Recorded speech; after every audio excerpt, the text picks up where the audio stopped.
ভাবতেছি যে জান্নাতে যাওয়ার শর্টকাট উপায় কি। কারণ আমি তো পাপী মানুষ, খুব বেশি মুমিন হইতে পারি নাই, চেষ্টা করি সত্য কথাগুলো বলার যতটুকু পারি। তবে কেমনে যাবো ভাই, গ্যারান্টি নাই। তবে কেউ নাকি জামাতের বেহেশতের টিকিটও বিক্রি করছেন। তো জনাব তারেক রহমান সাহেবের এই ভাষণ শুনা আমার কাছে মনে হলো যদি লাইনটা পাওয়া যেত যে কারা আসলে বেহেশতের টিকিট বিক্রি করে, আসেন দেখি কারা বেহেশতের টিকিট বিক্রি করে। আর এই বক্তব্য আমি না ভাই, খোদ জনাব তারেক রহমান দিয়েছেন। আসুন, একটি দল বেহেশতের টিকিট বিক্রি করছে, মন্তব্য করেছেন জনাব তারেক রহমান। গতকালকে একটা প্রোগ্রাম ছিল বিএনপির যে বর্ধিত সভা, সেই সভায় তিনি একটা লম্বা বক্তব্য দিয়েছেন। তবে তার বক্তব্যটা, তিনি যে এখন দূরদর্শীবিদ, একজন রাজনীতিবিদ, এটা কিন্তু প্রমাণ হয়েছে। আমি বিশেষ করে ওনার ওই কথাটা আজকে যখন উনি রিপিট করছেন, দেন মনে হয়েছে রাইট, তারেক রহমানের দৃষ্টি যথেষ্ট দূরদর্শী।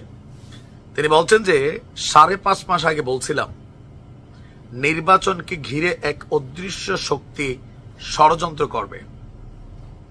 আজকে ছাত্রদের রাজনৈতিক দল বলেন, আরো বিভিন্ন সার্কামস্টেন্সেস বলেন, এগুলো কিন্তু আসছে। তখন মানুষ কল্পনা করে নাই ছাত্ররা রাজনৈতিক দল নিয়ে আসবে, অথবা মানুষ এটাকে এইভাবে সাপোর্টও করবে। যতটুকুই তারা পাইছে এটা কিন্তু ভাবে নাই। সবাই ভাবছে বিএনপি ক্ষমতায় চলে যাবে, অথবা জামাত তারা নির্বাচন লড়াই করবে হাড্ডাহাড্ডি, এরকম কিছুই হবে। তো তারেক রহমান বলছেন যে বিরাজমান পরিস্থিতিতে নেতাকর্মীদের ঐক্য থাকতে হবে, নেতাকর্মীদের ইস্পাত কঠিন ঐক্য ধরে রাখতে হবে।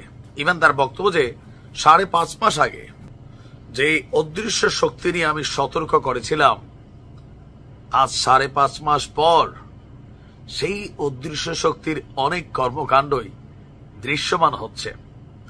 এ বিষয়ে নেতাকর্মীদের সতর্ক থাকতে হবে। আজকের পত্রিকার যে রিপোর্টটা, তারা বলছেন যে জামাত ইসলামকে ইঙ্গিত করে সমাপনী ভাষণে তারেক রহমান বলেন, একটি দল জনগণের কাছে বলছে যে তারা বেহেশতের টিকিট বিক্রি করছে।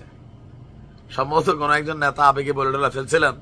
তো রাজনীতির মাঠে হয় কি, যেমন গতকালকে বিএনপির একজন নেতা বুলু সাহেব সম্ভবত বলছিলেন যে জিয়াউর রহমান অথবা তারেক রহমানের নাম নিতে অজু করতে হবে চাটুকারিতা। তো তারেক রহমান আবার এটা নিয়ে স্পষ্ট বার্তা দিয়েছেন যে এই ধরনের চাটুকারিতামূলক বক্তব্য নেতাদেরকে নিয়ে দিতে খুব হিসাব নিকাশ করে দিতে হবে, নয়তো মানুষের কাছে গ্রহণযোগ্যতা নষ্ট হয়ে যাবে। বুঝতে পারছি। তো এখন তিনি বলছেন যে বিএনপির একটি দল, আমরা বলছি এটা জামাত, গণমাধ্যমে লিখছে জামাত, তারা বেহেশতের টিকিট বিক্রি করছে। এই বিষয়ে সতর্ক থাকতে হবে। মিথ্যা দিয়া যে দলটা শুরু, তারা অনেক কিছুই করতে পারে, দৃশ্যমান হোক অথবা অদৃশ্য, ওটাকে মোকাবেলা করতে হবে। আর নেতাকর্মীদের করণীয় কি ঠিক করবে।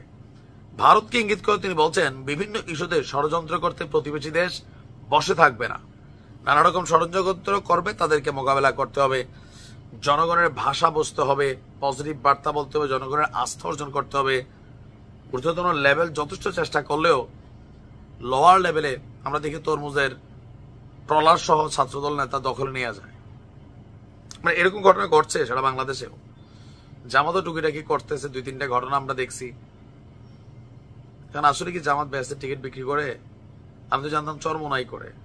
তবে তারেক রহমান যেহেতু বলছেন, নিশ্চয় তিনি কোন রকম রেফারেন্স ছাড়া কথাটা বলেন নাই। দেখা যাক কি হয়, নাকি যাবেন নাকি?